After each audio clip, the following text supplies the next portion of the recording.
That was a great night. I think Em and I were so cool to making out on the dance floor. I think I saw you guys doing that, and I was like, fuck. Who makes out with their girlfriend? That's gross. And then we got out of the cab and thought it was an Uber. The guy was like, mate, you got to pay. And I was like, that's so lash. Get back here. So thanks, lash. That's 5 stars from me. Don't worry about it. Now, King, I don't know if you remember high school very well, but if there's one thing that is pretty rough around the edges, it's hooking up. It's a high school hook. High school hooks, mate. There's no doubt about that. They are no good. 3 guarantees in life, death, taxes, and a poor high school hook. Well, my sister, Madison, 15 years old, she had a gath. She had a gath in a park on Saturday night. Szechuan. Hey, Szechuan. It's about If you will. 5 degrees. Yeah. Right? What an ideal scenario. Cold it was. Yeah. So it rolls Wasn't around. warm. Night rolls over. One of her girlfriends comes up to her and says, Maddie, Jack's kind of keen to hook up. Which is the usual process in Year 10 gath. Maddie says, I'll give him a go. They start having a conversation. The chat, Charlie. The French presidency or just general? It was not good chat. Yeah, okay. It was pretty bad chat. And then he rolls around with this classic, the can I kiss you? Smart. Goes in for it. She gives him the all clear. Yeah. And before he can even get set, Yeah. he's got the tongue out, pierced, Just dagger. attack into the mouth, Just right? pricks. Yeah. Shoves the tongue in, flicks it onto tumble dry. Yeah. And he's just rolling around in there. Yeah. Right? Spin cycle. Yeah. Absolutely. Wowee. Took her to a spin class, 7 a.m. Unbelievable. Got up for that one. So Maddie's just taken aback because she doesn't know what to do. This guy's just like ravaging. Yeah. Like he's trying to burrow What through. could you do in that situation? You kind of just leave your head there and you kind of just let it roll. I think you do. Yeah. You know, Safia let the wheels roll. Yeah. But before she can kind of, get her bearings, Yeah. he's pulled the tongue out, hand on hip, taking a breather. He's going, He's blowing. and he's going, what's wrong? He's like, just got to pace myself.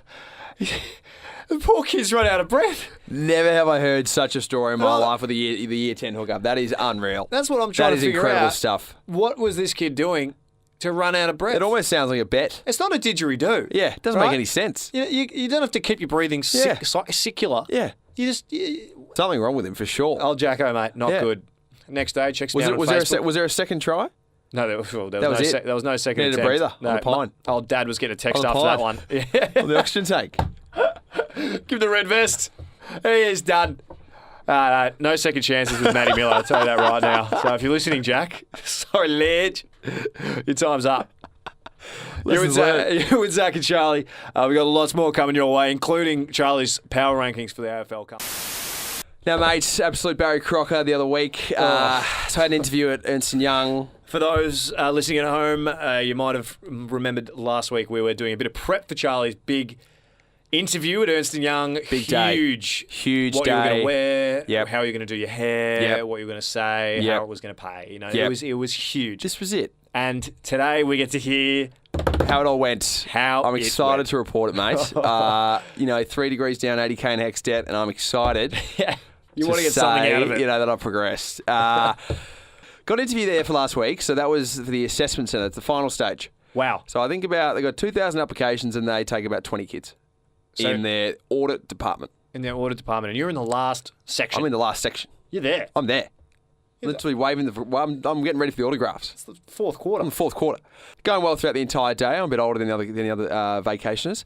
And I feel great. Interview's going fine. Case study beautiful.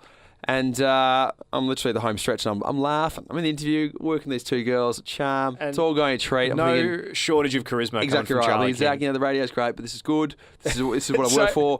This is the 80k in hex debt. This is all here on the line. They asked me the question. They say, now Chaz, they didn't say Chaz, but they said, now Chaz. Now Ledge, you obviously talk about wanting to work with people, which is more your consulting. So where would you like to be in 10 years' time? Even though you're applying for audit. And I think, interviews going too well, too good to be true. And I say, and probably not audit, more so your kind of assurance stuff, like your consulting, your advisory, you're working with clients regularly. Probably where I want to be in 10 years. Because, who wants to do audit when they're 32? Really? No audit. Yeah, no audit. I want to do my assurance, other stuff. And they kind of found a little stump there. They said, that's funny because you say you want to do assurance, and that's great, but that is audit. Audit is assurance is audits. And that is essentially that division which you have applied for. So we would not be misled to think that you want to be in audit and assurance. I said, you're too right. That was a little hurdle. That was actually the So you've stumbled. the game changer. Did you stick the landing? Like, how'd you recover? No, I just said, well, look, it's all business. It's all people. It's all good stuff. And then I expected the call and got the call. Didn't quite get through because I didn't say that I was keen for audit, which I didn't really translate across. Apparently that's a thing. So apparently you need to describe that you want the job that you're applying for. Yeah, but who wants to do audit? Who wants to end up in audit? God forbid. So yeah, well, they're 32 doing numbers, so I'm not going to years. lie to them. So if that's the difference between me getting a job and not, that's fine. That was the biggest problem, wasn't it? I'll pour beers at the pub till I'm 30, but at least I know that I didn't lie. They didn't lie. The other kids lied, and they're going to get a great job. And they're going to move on. Stuff them. They're going to move on from audit. They don't have dignity. But, where was your integrity? I was sitting there busking at 30 outside in the job AY. interview. So, you know what? At least I have my integrity. And what a lesson to be learned. At least you got community radio. What a lesson to be learned. Exactly. I'm happy here. I can sleep well at night. Hold my head high. Just lie. People have said, you should have told them audit. And I said, I agree. But it's very easy to be very easy to be hindsight. Yep. Play 2020 that vision is. So they're about interview and experience, and you can impart that wisdom on others. That's what we're doing. That's all you can do in life. You want to help people and you want to contribute. All right, welcome back to the show. Zach and Charlie here on Sin 90.7. A pleasure to have you all with us. Charlie, last night, mate, I was on Fox Footy and I was watching the Dons and they were playing well. They were playing very well. And then Sunday twilight fixture, it's compelling viewing. You're very tough to get me off the couch. Well, unfortunately, Fremantle really stepped it up in the fourth quarter, and the Dons did not score a goal. So I wonder why that was at 4:40 that game. Oh, question marks all over it, really. Channel 7, what are they thinking? One of the great mysteries. Gino Brist and Kilda, nothing on it. I flick over to the A-League final victory versus the Sydney team. Sydney FC. The Sydney FC. And towards the end, mate, it was high pressure, high stakes, 1-1. You know who was there, mate? Who, mate? One of the great master chefs of this nation. Don't tell me Big Presto.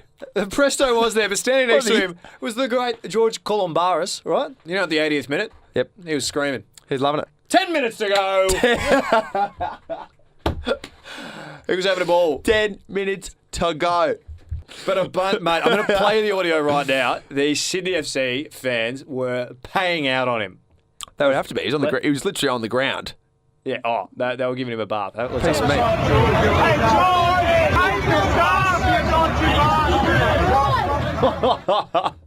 Absolutely brutal. Hilarious. Pay your staff, you dodgy bastard. You can't see it at home, guys, but George just walked up to this apparently 19-year-old and just give it the old fucking... You give him the Dustin Martin. The Dustin Martin. Right, he's literally gone beyond the seats. The right and there, just Fred. Full-on, right-on Fred. Oh, mate, it is... Couldn't believe it. Well, now, but they're saying that was an attack on his family. Well, I mean, we can't assume what was said to him, but I'll tell you what, mate. It's heating up in the kitchen. If there's one thing George doesn't like, mate, it's penalties on Sunday. So exactly. I think that's why he was off his rocker.